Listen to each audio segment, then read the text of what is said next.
Hello everybody and welcome to Nathan on Shuffle and to my latest episode of New Music Weekly, the show where I give you guys the top 5 prog headlines for the week and introduce you guys to some new prog singles and give you updates on the channel and what's happening here on Nathan on Shuffle. So always happy to join you guys on a weekly basis.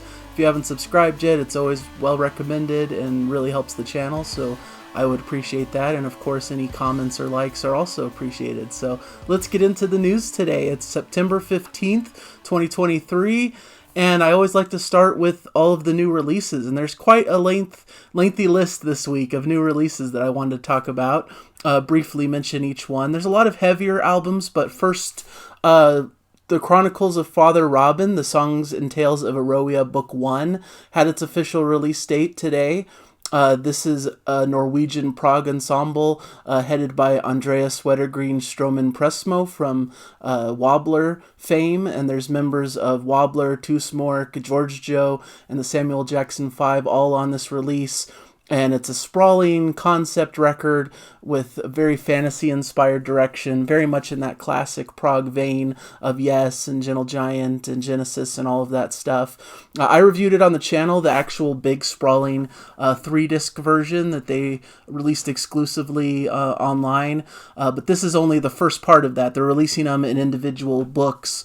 They'll be in 3 separate releases. I'm not sure the release dates of Book 2 and Book 3, but you can hear the first book now on streaming services, on their Bandcamp, and wherever you buy and purchase music. So that's one I wanted to point attention towards. Also, the new TesseracT album, War of Being. This is a heavier, more gent, progressive metal style from the UK. This is a notable new album. I'll be covering it this week on the channel in a review form, so I'll talk more about it then, but a really expansive, cinematic, beautiful piece of music. A little bit heavier than what I typically listen to, some of those harsher, growling, screaming style vocals, but blended really well with some more lighter, pop-centric vocals as well. So it's a really cool balance that I'm really enjoying, so that's definitely a great release.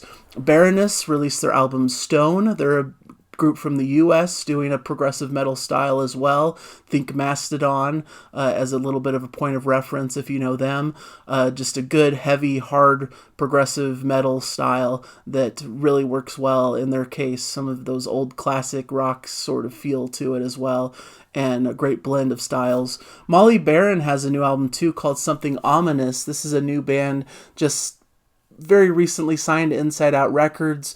This is a power prog metal act with members from Ireland and France. It's a really interesting mix, cool dark sound to them, maybe a bit of a Tool inspiration, but some of that alternative heavy rock from like the early 2000s can definitely be heard here, but some really accessible tracks with some great hooks and a really fun release, so definitely something to check out.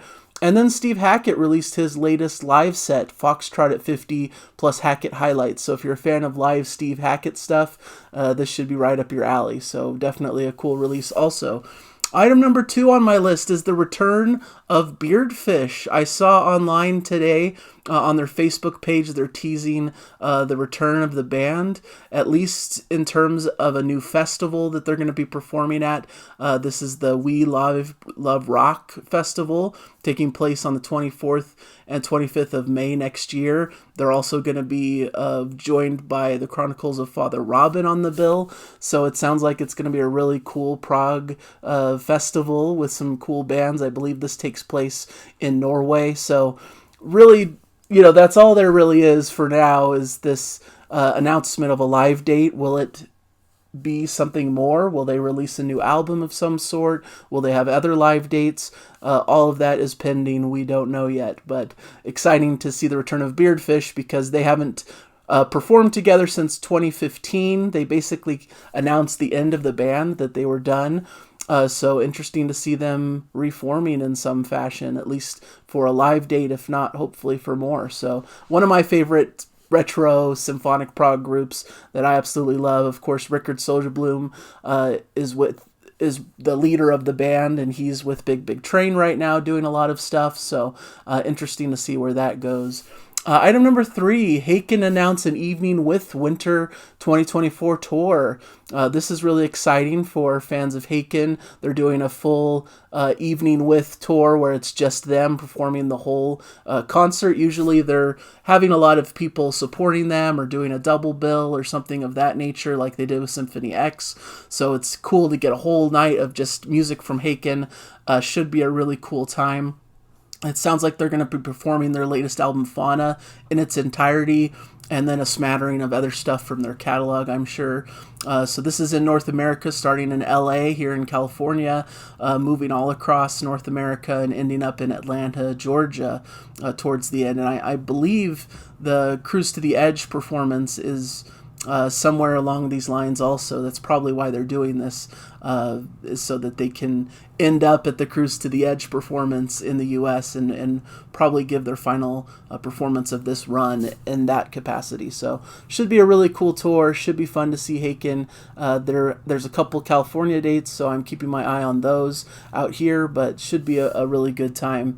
Number 4, I have news from Glass Hammer. Glass Hammer's releasing a space-inspired concept album called Arise, or ARISE. Set against the backdrop of deep space exploration. It's a journey of an android dispatched by overzealous scientists to uncover the galaxy's hidden wonders. This was mostly cooked up by Glass Hammer's mastermind Steve Babb, and it has maybe more of a space rock style vibe to it.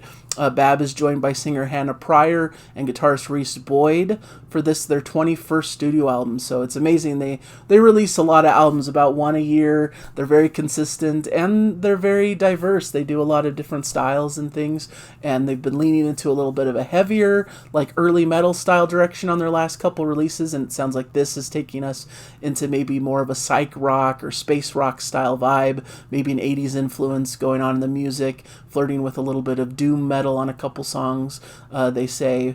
So very much a prog rock album, but touches on a bunch of other styles also. So one to look out for, one I'll probably feature on the channel. This is set for release on October 27th and is available for pre-order. And I'll mention in the singles section, they have a single from it as well that you can check out to get a feel for the music here.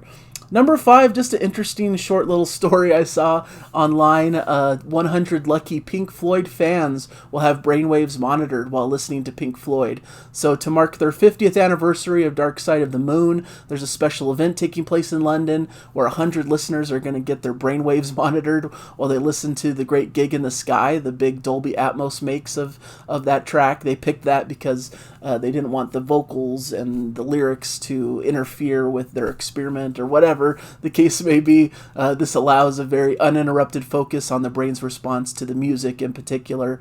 This is organized by Pollen Audio Group, Richard Wright Music, and Dolby Laboratories. And I believe the members will be getting a piece of artwork based on how their brain reacted to the music. So I just thought that was a really interesting thing that's being done in tandem with this release of the 50th anniversary of Dark Side of the Moon. So should be fun. There's a link to be able to sign up for it if you look online, and it should be fun. It's taking place on a date between the 2nd and 6th of October, just to get an idea. Presented and open to the public in an iconic London venue later in the year. This should be a fun time. Interesting, something I didn't expect. So, and a couple extra bonusy items here. That Joe Payne announces a new album, Bread and Circuses, due out September 22nd, so that's a week away. A singer-songwriter who's performed with a lot of different groups, the Enid, John Holden, Typhong, Zio. This is their 3rd album, and showcases a timeless approach to songwriting with tracks designed to emulate your favorite movie soundtracks, whether it be James Bond, vintage Hollywood musical, or 80s teen sensation. So should be an interesting concept and interesting stuff going on in the record. So that's available and something to look forward to for next week. And also Muse announced their 20th anniversary Absolution Deluxe box set, which is coming out November 17th. Through Warner Records, so they're allowing pre-orders of it as well. This big deluxe box set coming in a silver foiled slipcase, including a 4-page case-bound book with debossed cover detailing. So it's the remastered edition of Absolution for their 20th anniversary. and comes on one CD and two 12-inch silver vinyl discs. The bonus audio is featured on a second CD and a third clear 12-inch vinyl. So there's a lot of goodies if you're a big Muse fan. So that's available.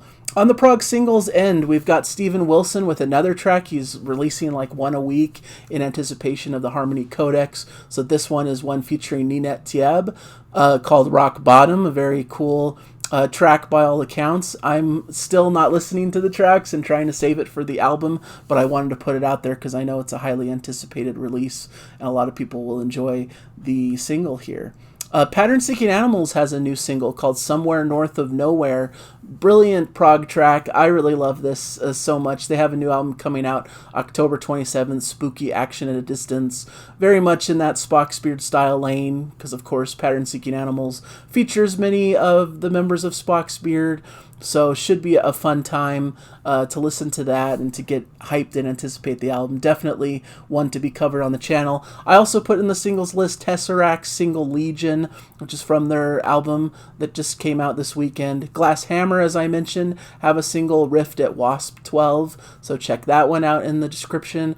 And Steve Hackett, like I mentioned already too, his release, he has a live version of Can Utility and the Coastliners up on YouTube from their Live at Brighton 2022 set. So it should be fun singles to check out. Like I always say, check it out in the description. I put links to all the YouTube videos to all these tracks, and should be a fun time. Check out some new prog music and related. So for the channel itself, I felt really positive about this week. I was really happy to see some good numbers and to be able to have some good videos coming out. I did a Prog Song Sunday with Jana last weekend of Dream Theater's Take the Time. We had a lot of fun with that one. It was one I actually selected. Jana surprised me on the spot to just select a song that I wanted us to react to, and that's the one that came to my brain.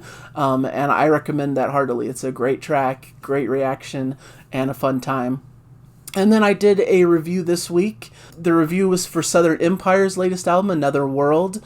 Incredible Australian prog act, and it's an incredible album. Definitely well worth recommending. One of my favorites that I've come across recently. So check out that review. And then I did a video yesterday of the 10 albums that changed my life, which has been getting great responses, great comments on that video. Really thankful for all of you guys for participating and giving your feedback. That was an incredible experience.